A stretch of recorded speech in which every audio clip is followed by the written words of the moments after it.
दोस्तों, आज की कहानी ऐसे कमांडो के ऊपर है जो अपना बदला लेने के लिए शहर के सबसे बड़े चोर बन जाते हैं। और कमाल की बात यह है कि एफबीआई की टीम भी इन चोरों को पकड़ने में नाकामयाब होती है। अब क्या ये कमांडो पकड़े जाएंगे या नहीं, और आखिर ये लोग कमांडो से चोर कैसे बने, ये तो हमें मूवी देखने के बाद ही पता चलेगा। तो बिना टाइम वेस्ट किए वीडियो को शुरू करते हैं। मूवी की शुरुआत में हमें कुछ स्पेशल फोर्सेस के कमांडोज को दिखाया जाता है जो एक बैंक में चोरी करने जाते हैं, और बैंक में घुसते ही वो बिना कुछ सोचे समझे बैंक के मैनेजर को गोली मारकर मौत के घाट उतार देते हैं। इसके बाद वो एक ब्लूटूथ स्पीकर बैंक के हॉल में फेंक देते हैं। फिर उस स्पीकर के अंदर से कड़क आवाज निकलती है जो सबको नीचे लेटने के लिए बोलता है। अब उस आवाज को सुनकर सब लोग डर के मारे नीचे बैठ जाते हैं। इसके बाद बैंक का एक एम्प्लॉय लॉकर को खोल देता है। ये चोर 2 मिनट के अंदर ही बैंक का सारा माल चुरा कर चले जाते हैं, और ये चोरी पूरे $3 मिलियन की थी। यानी कि इन चोरों ने एक बार में ही लगभग 25 करोड़ रुपए चुरा लिए थे। अब जाने से पहले वो एक मोशन एक्टिवेटेड बम छोड़ देते हैं, लेकिन जाते हुए इन चोरों के लीडर को सीसीटीवी कैमरा दिख जाता है, इसलिए जाने से पहले वो गोली मारकर उस कैमरे को उड़ा देता है। इसके बाद वो लोग वहां से भाग जाते हैं। अब कुछ देर बाद जब एफबीआई टीम को इस क्राइम की रिपोर्ट मिलती है तो उनके पास भी इस केस से जुड़ा कोई सुराग नहीं मिलता।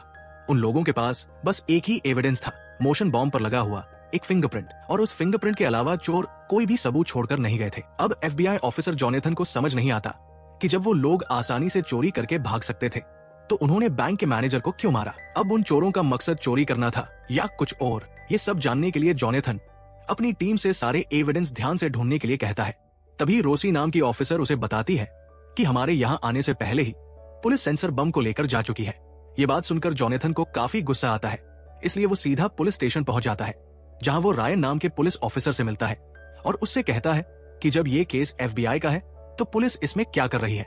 इस पर रायन कहता है कि एफबीआई के आने से पहले ही हमें इस केस की रिपोर्ट मिली थी, इसलिए बिना टाइम वेस्ट किए हम लोकेशन पर पहुंच गए थे। इस वजह से हम लोग भी इस केस से जुड़े हुए हैं। वो आगे कहता है कि जो सेंसर बॉम्ब हम क्राइम लोकेशन से लाए थे उसमें हमें जॉन नाम के आदमी का फिंगरप्रिंट मिला है, जो पहले स्पेशल फोर्स में काम किया करता था। और आज से करीब 5 साल पहले जॉन और उसकी टीम ने कॉलेज के कुछ स्टूडेंट्स को किडनैप करके फिरौती की मांग की थी, लेकिन टाइम पर पैसे न मिलने की वजह से उन लोगों ने उन सभी स्टूडेंट्स को मार दिया था। और कुछ देर बाद जब दूसरी स्पेशल फोर्स टीम वहां पहुंची तो उन लोगों ने जॉन और उसकी पूरी टीम को खत्म कर दिया था। ऐसे में जब जॉन 5 साल पहले ही मर चुका है तो उसके फिंगरप्रिंट यहाँ क्या कर रहे हैं। अब जब जॉनेथन ये बात सुनता है तो वो रायन से सारे सबूत एफबीआई को सौंपने के लिए कहता है। इसके बाद वो वहां से चला जाता है। अब कुछ देर बाद वो लोग जॉन के बारे में डिटेल निकालते हैं, जहां उन्हें पता चलता है कि जॉन की फैमिली में बस उसका छोटा भाई जैक्सन है, इसलिए उन्हें लगता है कि हो सकता है जैक्सन ने ही अपने भाई की मौत का बदला लेने के लिए ये काम किया है। लेकिन ऑफिसर ब्राउन बताता है कि हादसे वाले दिन जैक्सन को लोकल शॉप पर देखा गया था, इसलिए हम उसे अरेस्ट नहीं कर सकते, क्योंकि एक आदमी 2 जगह पर नहीं हो सकता। अब जॉनेथन समझ जाता है कि इस चोरी के पीछे कोई बड़ा कारण है और चोर फिंगरप्रिंट के जरिए उन्हें भटकाने की कोशिश कर रहे हैं। अब जॉनेथन अपनी टीम से कहता है कि जिस तरह से ये चोरी की गई है उसमें स्पेशल फोर्स शामिल नहीं हो सकती, क्योंकि वो ऐसी कोई भी गलती नहीं करेगी जिससे उन्हें आसानी से पकड़ा जा सके, क्योंकि कभी भी स्पेशल फोर्स अपना फिंगरप्रिंट छोड़कर नहीं जाएंगे। अब वो लोग केस की इन्वेस्टिगेशन कर ही रहे थे कि इसी बीच एक और चोरी हो जाती है, और इस बार चोरों ने बैंक के वाइस मैनेजर को निशाना बनाकर उससे बैंक का लॉकर खुलवाया। और जब चोरों को अपना रास्ता साफ दिखा तो वो बैंक के अंदर घुस गए, पर तभी एक सिक्योरिटी गार्ड अपनी गन निकालने लगता है, पर इससे पहले वो कुछ कर पाता उससे पहले ही एक चोर उसे गोली मार देता है। इसके बाद वो लोग फिर से स्पीकर से वही आवाज चलाते हैं, जिसे सुनने के बाद सब लोग नीचे लेट जाते हैं। फिर वो लॉकर से चोरी करने लगते हैं, लेकिन इस बार चोरों ने बैंक से पैसे नहीं चुराए, बल्कि उन्होंने लॉकर में रखे हुए कुछ इंपॉर्टेंट डॉक्यूमेंट चुरा लिए। लेकिन जाने से पहले वो उस सिक्योरिटी गार्ड का इलाज करवाते हैं ताकि उसकी जान ना जाए। अब इससे एक बात साफ होती है कि ये चोर बिना वजह किसी मासूम की जान नहीं लेते। अब वो लोग वहां से निकल जाते हैं और एक कार में बैठे बैंक के हेड मैनेजर को जान से मार देते हैं और उसके पास एक बुलेट रख देते हैं। अब उसने ये बुलेट क्यों रखी ये हमें आगे पता चलेगा। साथ ही इन चोरों की बैंक के मैनेजर से ही क्या दुश्मनी है ये भी अभी तक रिवील नहीं हुआ था। वही कुछ देर बाद हमें बैंक के ऑनर जेफरी को दिखाया जाता है, जो चोरी होने की वजह से काफी परेशान होता है। जेफरी को पैसों से ज्यादा डॉक्यूमेंट की चिंता होती है, क्योंकि उन डॉक्यूमेंट में जेफरी के खिलाफ कई बड़े राज छिपे हुए थे। वही दूसरी तरफ 2 बैंक्स में लगातार चोरी होने की वजह से जॉनेथन भी काफी परेशान हो जाता है, क्योंकि अभी तक उन लोगों के पास चोरों के खिलाफ कोई भी पुख्ता सबूत नहीं मिला था, और चोर उनके सामने बस एक ही सवाल छोड़कर जाता है कि आखिर वो बैंक के मैनेजर को ही अपना निशाना क्यों बना रहे हैं, जबकि उन्होंने घायल सिक्योरिटी गार्ड को भी बचा लिया। अब चोरों के इस अजीब बिहेवियर से जॉनेथन को कुछ समझ नहीं आता। अब जॉनेथन बैंक के वाइस मैनेजर को रिमांड पर ले लेता है और उससे पूछताछ करता है, जिस पर मैनेजर बताता है कि उसे चोरों के बारे में कुछ नहीं पता, क्योंकि वो लोग अपने फेस को अजीब से मास्क से कवर करके रखते हैं। अब जॉनेथन उससे पूछता है कि पिछले कुछ दिनों में ऐसी कोई स्पेशल चीज हुई है क्या जो तुम्हें अजीब लगी हो। इस पर मैनेजर बताता है कि पिछले कुछ दिनों से बैंक का ऑनर जेफरी लगातार बैंक में विजिट करने आता है और खुद लॉकर को चेक करके जाता है। अब इसमें अजीब बात यह है कि जेफरी लगभग 3000 से भी ज्यादा ब्रांच का मालिक है और उसके पास इन छोटी मोटी ब्रांचेस में आने का टाइम नहीं है। यहाँ तक कि हमारी ब्रांच उन सब ब्रांचेस के मुकाबले बहुत छोटी है, लेकिन फिर भी जेफरी क्लोजिंग टाइम से पहले बैंक में आता है और खुद सभी लॉकर को चेक भी करता। अब जब जॉनेथन ये बात सुनता है तो उसे भी इसमें गड़बड़ लगती है, इसलिए वो अपने साथी से जेफरी पर नजर रखने के लिए कहता है। अब कुछ देर बाद ऑफिसर रोसी जॉनेथन को बताती है कि चोरी किए गए नोटों का सीरियल नंबर ट्रैक करने पर पता चला है कि जो पैसे बैंक से चुराए गए थे वो किसी चैरिटी को डोनेट किए गए हैं, यानी कि इन चोरों को पैसों का लालच नहीं है। अब ऑफिसर आगे बताती है कि जो बुलेट दूसरे मैनेजर की बॉडी के पास से मिली थी उसमें लगे फिंगरप्रिंट भी जॉन के हैं। अब एफबीआई को समझ नहीं आता कि एक मरा हुआ इंसान कैसे चोरी कर सकता है। अब ऑफिसर निक से पता चलता है कि जिस मैनेजर की मौत हुई थी जेफरी उसके फ्यूनरल में आया था।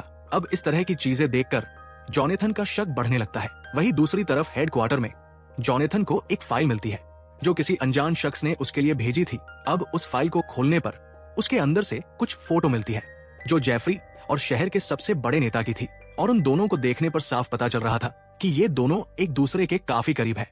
अब फोटो देखने के बाद जॉनेथन सीधा जेफरी से मिलने का फैसला करता है, इसलिए वो जेफरी के हेड ऑफिस पहुंच जाता है और जेफरी से उसके मरे हुए भाई के बारे में पूछता है जो उस पुरानी किडनैपिंग का विक्टिम था और उसे भी स्पेशल फोर्स की टीम ने किडनैप किया था और इन सब में उसकी जान भी चली गई थी। अब जॉनेथन के सवाल पर जेफरी कोई जवाब नहीं देता, पर जब जॉनेथन उससे पूछता है कि जो डॉक्यूमेंट चोरी हुए हैं उनके अंदर क्या था, ये बात सुनते ही जेफरी का चेहरा सफेद पड़ जाता है, जिसे देखकर जॉनेथन समझ जाता है कि जेफरी कुछ तो छिपा रहा है।